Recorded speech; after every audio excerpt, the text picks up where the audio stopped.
কল্পনা করুন, আপনি গুহায় ঘুমিয়ে পড়লেন, আর যখন জাগলেন তখন কেটে গেছে ৩০০ বছরেরও বেশি সময়। পৃথিবী বদলে গেছে, আপনার মুদ্রা অচল হয়ে গেছে। এটা কোনো সায়েন্স ফিকশন মুভি নয়, বরং পবিত্র কুরআনে বর্ণিত এক অলৌকিক সত্য ঘটনা। কয়েকজন যুবক তাদের ঈমান রক্ষার জন্য একটি গুহায় আশ্রয় নিয়েছিলেন। আল্লাহ তাআলা তাদের গভীর ঘুমে আচ্ছন্ন করে দেন। পবিত্র কুরআনের সূরা কাহাফে বলা হয়েছে, তারা সেখানে ৩০৯ বছর ঘুমিয়েছিলেন। সবচেয়ে অবাক করা বিষয় হল, তাদের দেহ যেন পচে না যায়, সেজন্য আল্লাহ সূর্যের আলোকে তাদের গুহা থেকে দূরে রাখতেন এবং ঘুমের মাঝেও তাদের পাশ পরিবর্তন করাতেন।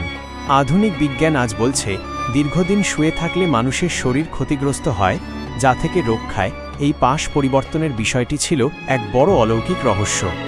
এই ঘটনা আমাদের শেখায় যে, কেউ যদি আল্লাহর ওপর ভরসা করে, তবে আল্লাহ তাকে এমনভাবে রক্ষা করেন যা মানুষের কল্পনার বাইরে। ইসলামের এমন আরও বিস্ময়কর এবং অজানা রহস্য জানতে আমাদের ভিডিওটি লাইক দিন এবং চ্যানেলটি এখনই সাবস্ক্রাইব করে পাশে থাকুন। আপনার একটি সাবস্ক্রিপশন আমাদের নতুন ভিডিও বানাতে অনুপ্রেরণা দেয়।